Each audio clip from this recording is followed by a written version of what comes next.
రావాలి అని చెప్పి మేము మనస్ఫూర్తిగా కోరుకుంటా ఉన్నాము. లక్ష్మణ్ అట్రా కోరుకుంటా ఉన్నాము. కాబట్టి మరి పరిశ్రమలు తెచ్చే విధంగా ప్రయత్నం చేయాలి ప్రజాప్రతినిధులను కోరుతా ఉన్నాం. అదేవిధంగా తర్నం బ్రిడ్జ్ చూసుకుంటూ వచ్చినాం రాంగమేం. అది ఎంత దారుణంగా ఉందంటే మొన్ననే ఒక పిల్లగాడు కొట్టుకపోయిండు. అక్కడ కొట్టుకపోతే 5 లక్షల రూపాయలు ఇచ్చిరు. 5 లక్షల రూపాయలు ఇచ్చి చేతులు దులుపులు కాకుండా ఖచ్చితంగా తర్నం బ్రిడ్జిని పెద్ద ఎత్తున నిర్మాణం చేయాలని చెప్పి నేను కోరుతా ఉన్నాను. మరి ఇంకా చాలా ఉన్నాయి. ఆదిలాబాద్ టౌన్లో మన ఖానాపూర్ చెరువు మీ అందరికీ తెలిసిందే, మొత్తానికి మొత్తం గుర్రం డెక్క వచ్చింది. అంటే ఈ కాంగ్రెస్ ప్రభుత్వం ఎంత అందంగా ఉందంటే కనీసం గుర్రం డెక్కను కూడా క్లీన్ చేసేటటువంటి తీరిక లేనటువంటి పరిస్థితిలో ఉన్నది. శ్రద్ధ కొంచెం పెట్టవలసిందిగా పట్టణం మీద మేము డిమాండ్ చేస్తూ ఉన్నాం. అవును,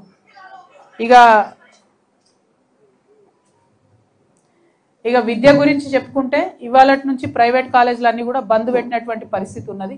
ప్రభుత్వం సిగ్గుపడాలి. కాంట్రాక్టర్లకేమో వేల కోట్లు ఇవ్వడం, ప్రాథమిక విద్యకు అదేవిధంగా కళాశాల విద్యకు పేద విద్యార్థులు ఎవరైతే డిపెండ్ అవుతారో మీ ఫీ రీఎంబర్స్మెంట్ మీద అది మీరు చెల్లించకపోవడంతో ఇవాళ బడ్జెట్లో నడిచేటటువంటి అన్ని ప్రైవేట్ కళాశాలలు కూడా బంద్ పెట్టినటువంటి పరిస్థితి. అంటే విద్యను డైరెక్ట్గా మీరే మొత్తానికి నాశనం చేస్తున్న పరిస్థితి. మీరు ఉన్నటువంటి గురుకులాలు నడపలేరు, ఉన్నటువంటి డిగ్రీ కళాశాలలు నడపలేరు. ప్రైవేట్ వాళ్ళు నడిపిస్తుంటే కనీసం వాళ్ళకి ఇవ్వాల్సినటువంటి బకాయిలు ఇవ్వడం లేదు. మేము సంపూర్ణంగా ప్రైవేట్ కళాశాలల వాళ్లకు మద్దతు ప్రకటిస్తూ ఉన్నాం ఈ విషయంలో. ఎందుకంటే మీరు పేద పిల్లలకు చదువు చెప్పడంలో ప్రభుత్వం కన్నా ఒక అడుగు ముందున్నారు. మీకు రావాల్సిన బకాయిలు మీరు రాకపోవడం అన్నది చాలా దారుణం.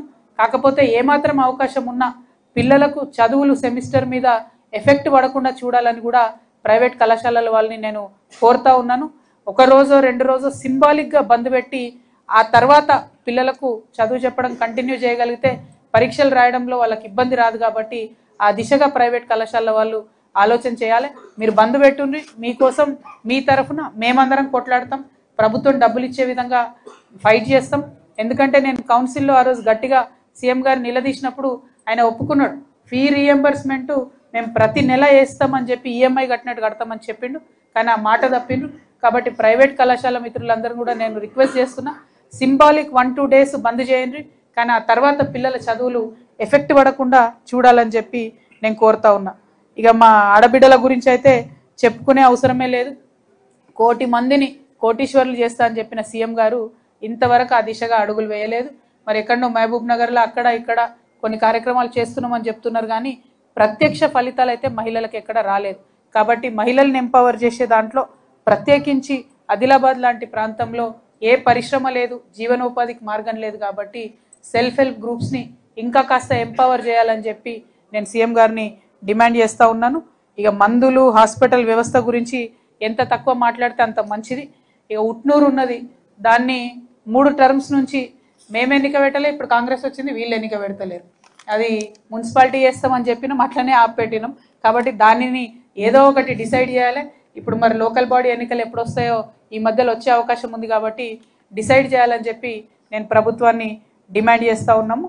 మరి చాలా బాధాకరమైన విషయం ఏంటంటే ఒక పత్తి రైతు మనకి ఇప్పుడే తెలిసింది, తలమడుగు మండలంలో మన రుయ్యాడ గ్రామం, భూమిరెడ్డి గారు మా ఇదివరకు సీనియర్ నాయకుడు ఉండే రుయ్యాడ గ్రామం, వారి సొంత గ్రామంలోనే ఒక పత్తి రైతు పాపం మందు తాగి ఆత్మహత్య చేసుకున్నాడు. వారిని పరామర్శించడానికి కూడా ఇప్పుడు మేము వెళ్తాం మధ్యాహ్నం. కాకపోతే ఇది జరుగుతుంది, పత్తి రైతు గోస అనేటటువంటిది మామూలు గోస కాదు, ఆ ఉసురు మీరు పోసుకోకండి అని చెప్పి బీజేపీ కాంగ్రెస్ నాయకులు ఇద్దరిని కూడా నేను కోరుతా ఉన్నా. దయచేసి సీరియస్గా తీసుకోండి, ఇటువంటి ఆత్మహత్యలు మొదలైతే ఆగవు. కాబట్టి ప్రభుత్వం సీరియస్గా తీసుకోవాలని చెప్పి మేము డిమాండ్ చేస్తూ ఉన్నాము. Thank you. జై తెలంగాణ. ఏం లేవు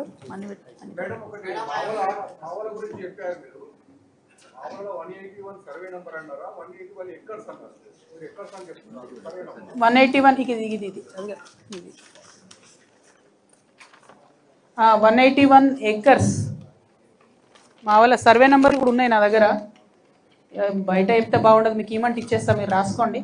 కాకపోతే అందరు పెద్ద పెద్ద మనుషులే ఉన్నారు.